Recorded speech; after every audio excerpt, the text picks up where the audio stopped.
My very first piece of fan mail, because this was about 11 years ago.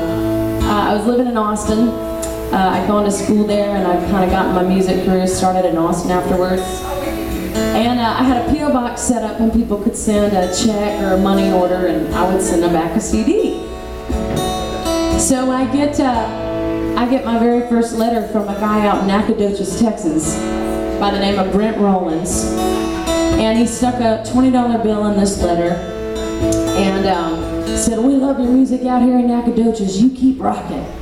And I thought, oh my God, if somebody in Nacogdoches knows who I am, then I have made it, right? This is like 5 hours from Austin, you know? I was like, shit, it hasn't been 6 months, I'm a star. This is easy. So I decided as a special treat, I'm gonna drive over to Nacogdoches and I'm gonna hand deliver a CD to this person.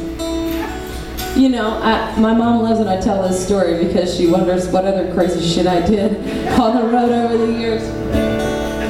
But I did. I drove over and this person had a return address for me to ship this CD to him, and I just wanted to tell him in person, that note you wrote me really made a difference. You're the very first person that's ever sent me a piece of fan mail or whatever. And so I find this address, I track the address down. This is before GPS, mind you, so I had to stop at like 4 different places in Nacogdoches to figure out where this was.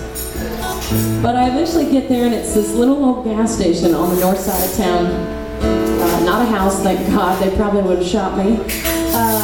So I walk up to the gas station, and that's the old-timey place with the screen door on the front, and it's got like a general store on one side, and there's a big old sign in the parking lot that says all you can eat catfish, and they're frying catfish on Friday, right? So I get there, and there's always people in the gas station, and everybody's eating their hush puppies and their catfish, and I walk in with my CD, and I hadn't really thought about what I was going to say.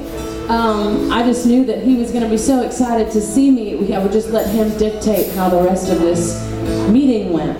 So I get up to the counter, and I asked, is there anybody here by the name of Brent Rollins? And they hollered out, "Hey, Brent!" And this big old guy comes out from the kitchen, and he's wearing an apron, and he's covered in cornmeal, because he's actually back there, frying catfish or whatever. And so he comes out front, and he looks at me and doesn't recognize me right away. And of course I'm thinking, oh, he's starstruck, poor guy.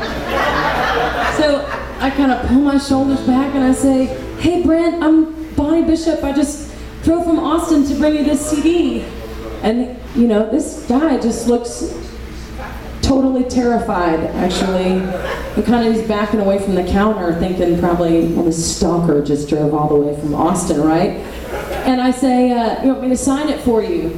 And he's like, "No, that's cool, thanks." Grabs the CD, disappears back in the kitchen, and I've never seen him again, actually.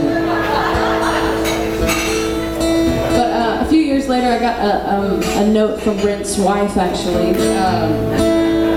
Very sad, long, twisted tale. See, after that day, I went back to Austin, and I was writing with Walt Wilkins. Anybody know who Walt Wilkins is? Great Texas singer-songwriter. So I get together with Walt, and I'm like, "Hey, I just had this amazing experience. This guy sent me a piece of fan mail, so I drove over to bring him a CD, and the poor guy was so starstruck, he couldn't even talk to me. Isn't that sweet, Walt? And, he's just such a big fan, and we just build this whole story up in our mind about who this Brent Rollins guy is." And, long story short, we wrote a song about him, and it's called Brent Rollins, and it says he's from Nacogdoches, and he works in a gas station, and, the CD came out, and we thought it'd be great to get Brent to the show and kind of present him with this CD and the song about him on it, but Brent's wife didn't have the same feelings about the song, unfortunately. She thought it was a love song, and she sent the CD that I mailed to Nacogdoches back to me with my face blacked out in Sharpie, and a note that says, "Don't ever contact my husband again, you crazy so-and-so. We're gonna sue you for the rights to this song." And it just kind of has built up over the years as I've told this story. Naturally, people post it on YouTube, and well, Mrs. Rollins doesn't think any of this is funny at all, fortunately. And when I meant to say, which maybe if I'd been a better songwriter in 2004, I would have gotten this across without having to tell a 20-minute story. But the point was, you never know the difference that you're going to make in somebody's life. And that sweet little note made a wonderful difference in mine. Unfortunately, I think me showing up at the gas station had a lasting impact on Brent Rollins' life. Not maybe in the way I had intended that it would. But what I meant to say was, thank you for that note. You were the very first person that ever said they gave a shit about what I was doing. So, every night I sing this for Brent Rollins in Nacogdoches, Texas.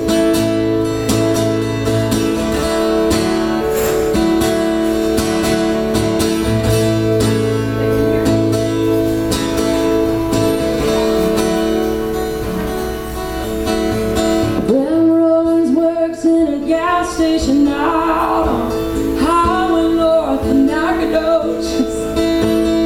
He fries fish when the place gets crowded, pumps gas and makes sure the tires around it, keeps his money in an old beer glass. He sweeps the floors in the shed out back, smells like grease when the day is done, but he was someone's lover and someone's son. And he picked me up. I was falling. I'm looking for Brent Rollins.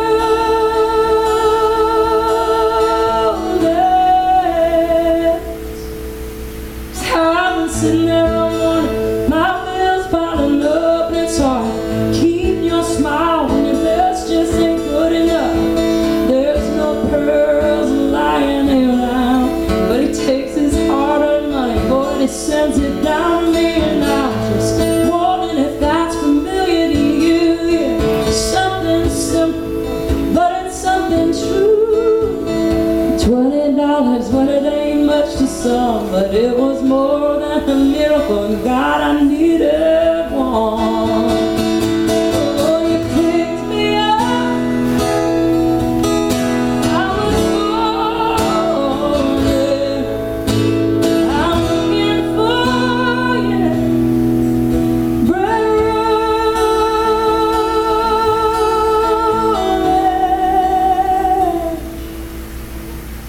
Sometimes at night, I say my prayers. Brent Rollins comes to me out of thin air, you know.